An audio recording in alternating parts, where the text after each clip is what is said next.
Friends எல்லாத்துக்கும் வணக்கங்க. இந்த வீடியோவில் நம்ம டீட்டெயிலாக என்ன பார்க்க போகிறோம்னா மடிநோய் பற்றி தான் பார்க்க போகிறோம். மடிநோய் மட்டும் கிடையாது, மடிநோயினால் என்னென்ன தாக்கம் இருக்குது, அது எப்படி பாதுகாக்கிறதுங்கிறத பற்றி பார்க்கலாம். ஃபஸ்ட்டு நம்மளோட ஃப்ரெண்ட்ஸ் நிறைய பேர் 2-3 கொஸ்டின்ஸ் கேட்டிருக்காங்க. அதுக்கு ஆன்சர் பண்ணிவிட்டு நம்ம வீடியோக்குள்ளே போகலாம். ஒரு நண்பர் கேட்டிருந்தார், மாடு மெதுவுக்கே வர மாட்டேங்குது, அதுக்கு என்ன மாதிரி டேப்லெட் கொடுக்கலான்னு சொல்லிட்டு.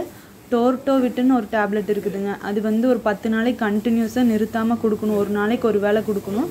அதுக்கப்புறம் ஓவ்லோகிட்டுன்னு ஒன்று இருக்குது, அதுவும் அதே மாதிரி தான். இது கொடுத்துட்டு வந்தாலே ஓகே, இதுதான் எங்களுக்கு டாக்டர் ப்ரிஸ்கிரைப் பண்ணாங்க, உங்களுக்கு எப்படிங்கிற சௌரியம் பார்த்து நீங்கள் கொடுத்துக்கோங்க. இன்னொரு நண்பர் கண்ணு போட்டு 20 நாள் ஆச்சு, மாடு மடியில் 2 பக்கம் பால் நல்லா வருது, இன்னொரு 2 பக்கம் பாலே வரமாட்டேங்குது, சொரவையே விட மாட்டேங்குது, என்ன பண்ணுறது அப்படின்னு கேட்டிருந்தாங்க.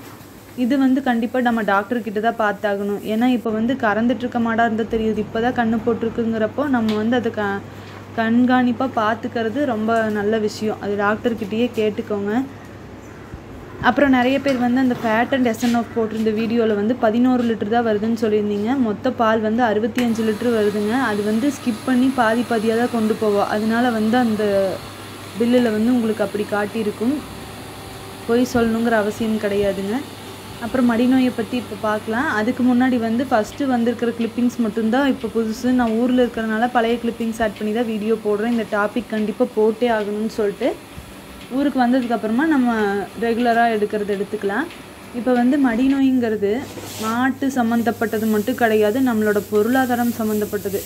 இப்போது ஒரு மாட்டு பண்ணை வச்சுருக்கீங்க அப்படின்னா, ஒரு மடிநோய் வந்துருச்சு, ஒரு பெரிய மாடு இருக்குது, ஒரு 20 லிட்டர் கறக்கிற மாடு இருக்குது, மடிநோய் வந்துருச்சு அப்படின்னா அது உங்களுக்கு பெரிய பொருளாதார அடி. அது எப்படின்னு கேட்டிங்கன்னா, மாடு மடிநோய் வந்ததுன்னா சாதாரணமாக ஒரு 50% பால் குறைஞ்சிருங்க. இன்னொன்று மாட்டுக்கு ஒரு மாட்டுக்கு மடிநோய் வரப்போ அது இன்னொன்றுக்கு பரவறதுக்கு அதிகபட்ச வாய்ப்புகள் இருக்குது. இப்போ மிஷினில் வச்சுருக்கிறவங்க நம்ம விழிப்புணர்வு இல்லாத ஒரு மாட்டுக்கு போட்டுட்டு அடுத்தது அதே கழுவாத இன்னொரு மாட்டுக்கும் போட்டோம்னா அந்த கிருமி பாக்டீரியாலாம் இன்னொரு மாட்டுக்கு அந்த காம்பு வழியாக போய் அதுக்கும் தாக்கத்தை ஏற்படுத்துறதுக்கு வாய்ப்பு இருக்குது. ஃபஸ்ட்டு மடிநோய்ங்கிறது எப்படி வரும், என்னென்ன சிம்டம்ஸ் நம்ம எப்படி தெரிஞ்சுக்கிறதுன்னு பார்க்கலாம். மடிநோய் கண்ணு போட்ட மாடுகளுக்கு சீக்கிரமே வரும். அது நல்ல மடி ஃபுல்லாக பால் லோடாகி கீழே உரசுறப்போ அந்த புண்ணாகி அந்த இதுக்கு பாக்டீரியா கிருமிகள்லாம் அந்த சாணி மூலமாக உள்ளே போகும், இல்லை அந்த புண்ணு மூலமாக உள்ளே போகும், ஏதாவது ஒரு மூலமாக போய் தான் இந்த தாக்கத்தை ஏற்படுத்துது. இதுக்கான சிம்டம்ஸ் என்னென்னு பார்த்தீங்கன்னா, மாட்டுக்கு காய்ச்சல் வந்ததுன்னா பாருங்கள். இன்னொன்று மடியை தொடவே விடாது, ரொம்ப உருண்டையாக கல் மாதிரி இருக்கும். அப்புறம் ரோஸ் கலரில் இருக்கும், மாடு மடி செவந்திருக்கும், பால் கறக்கறக்கே உங்களை விடாது. அப்புறம் பால் எப்படி இருந்தால் நம்ம கண்டுக்கலாம் அப்படின்னு பார்த்தீங்கன்னா, பால் அப்படியே பால் தண்ணியாட்ட பச்சை தண்ணியாட்ட வந்ததுனாலும், இன்னொன்று பால் திரிஞ்சு போய் வந்ததுனாலும், பால் கட்டி கட்டியாக வந்ததுனாலோ, இல்லை ரத்தம் கலந்து வந்ததுனாலோ, இல்லை உப்புத்தன்மை வாய்ந்த மாதிரி வந்தாலோ, இது எல்லாமே அதுக்கான சிம்டம்ஸ் தான். இது எல்லாத்தையுமே பார்த்து நாம் தாங்க கரெக்டாக அது என்ன மாதிரி ஸ்டேஜில் இருக்குதுங்கிறத தெரிஞ்சுக்கணும்.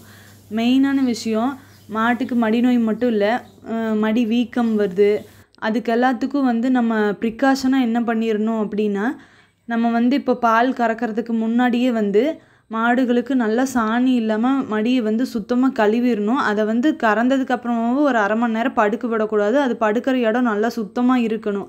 இதுதான் அதுக்கு மெயினான விஷயம். அப்புறம் கையில் கறக்குறீங்கன்னா உங்கள் கையில் எந்த ஒரு காயமோ எந்த ஒரு இது இருக்கக்கூடாது. கையெல்லாம் நல்லா வாஷ் பண்ணிட்டு தான் கழுவணும். மிஷின் போடுறவங்களாகட்டும், மிஷின் போட்டாலும் ஃபுல்லாக க்ளீன் பண்ணிவிட்டு அந்த மாதிரி போடணும். ஒரு மாட்டுலேருந்து இன்னொரு மாட்டுக்கு நோய் தொற்று இருக்கிற மாதிரி நம்ம பார்த்துக்கவே கூடாது. ஃபஸ்ட்டு அந்த மாதிரி மடிநோய் வந்துருச்சு ஒரு மாட்டுக்கு அப்படின்னு தெரிஞ்சிங்கன்னா, மடிநோய் இல்லாத மாடுகளுக்கு எல்லாமே பால் கறந்துட்டு கடைசியாக தான் அந்த மடிநோய் வந்த மாட்டுக்கு பால் கறக்கணும். இதுதான் ரூல்ஸே.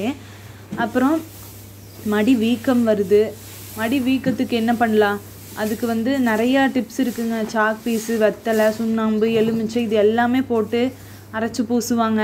கண்ணு போட்ட புதுசில் இந்த மடி வீக்கத்தை குறைச்சிட்டோம்னாலே மடிநோய் முக்கால்வாசி வராது.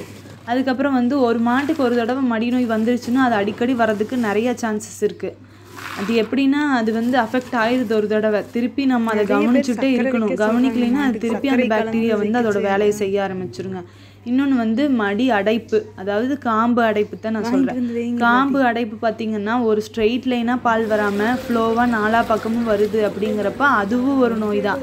அதுக்கு வந்து மெடிக்கலில் டாக்டர்கிட்ட சொன்னோம்னா நிறைய மருந்து இருக்குது. முந்தைய காலங்களில் தான் இந்த வேப்பந்தலை கொழுந்து வச்சு குச்சி வச்சு அந்த வெண்ணெய் மஞ்சள்லாம் தடவி ஆன்டி கிளாக் வைஸ் சுற்றுனாங்க. அது சதை மாதிரி வளர்ந்துருக்கிறது அப்போ போயிடும்னு ஒரு நம்பிக்கை. இப்போ அதுக்கும் நிறைய மருந்து இருக்குது. ஆனால் நம்ம வந்து அந்த ரிஸ்கெல்லாம் எடுக்க வேண்டாம்னு நம்ம அதை பண்ணுறது இல்லைங்க. மடி அடைப்பு வந்தாலோ மடி வீக்கம் வந்தாலோ இல்லை பால் வந்து அந்த காம்பு வந்து பட்டு போச்சுன்னு சொல்லுவாங்கள்ல, பால் வந்து கண்டினியூஸாக ஒரு 3 நாள் 4 நாள் அந்த காம்பில் பாலே வரலின்னா அந்த காம்பு வந்து பட்டு போயிடுச்சு. அந்த காம்பு பட்டு போகிறக்கு முன்னாடி அது கண்டிப்பாக மடி நோயினால் அஃபெக்ட் ஆகிருக்கணும். அஃபெக்ட் ஆனால் மட்டும்தாங்க. இல்லாட்டி கீழே படுக்கிறப்ப காரையாக இருந்ததுன்னா அந்த காம்பில் வந்து காயம் பட்டு புண்ணாகி பிடிக்கிறது அந்த மாதிரி ஒரு இன்ஃபெக்டட் இதாகிடுச்சுனாலும் அது வந்து நம்ம ஒன்றுமே பண்ண முடியாது. அது பாதிச்சிருச்சுன்னு தான் அர்த்தம். ஹெச்எஃப் மாட்டை பொறுத்த வரைக்கும் இந்த மாதிரி ஒரு பிரச்சனைகள்லாம் வராமல் நம்ம வந்து பாதுகாக்கணும். ஏன்னா எல்லாமே வந்து இன்கம் பேஸ்டு தான். நம்ம வந்து ஒவ்வொரு இதுவுமே பார்த்து தான் பண்ணுறோம். நம்மளுக்கு ஒரு இன்கம் வரணும், நம்ம அதுக்கு எக்ஸ்பெக்ட் பண்ணி தான் நம்ம அதுக்கு செலவு பண்ணுவோம்.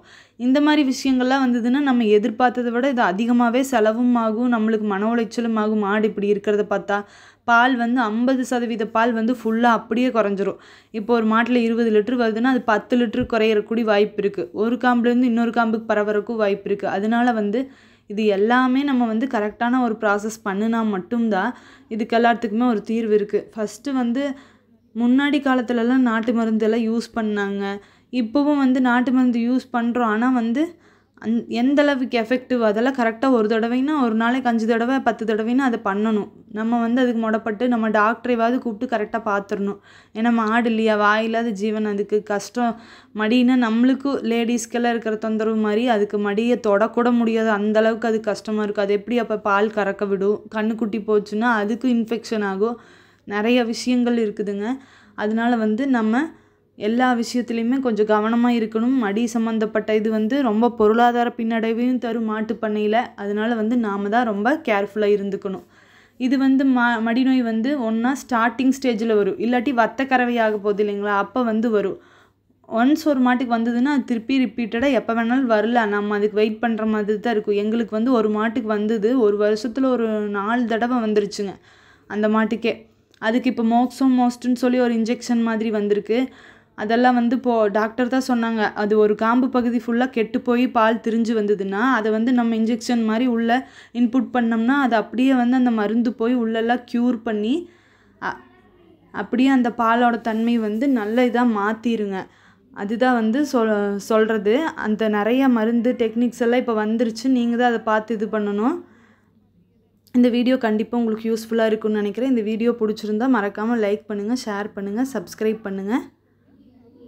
Thank you.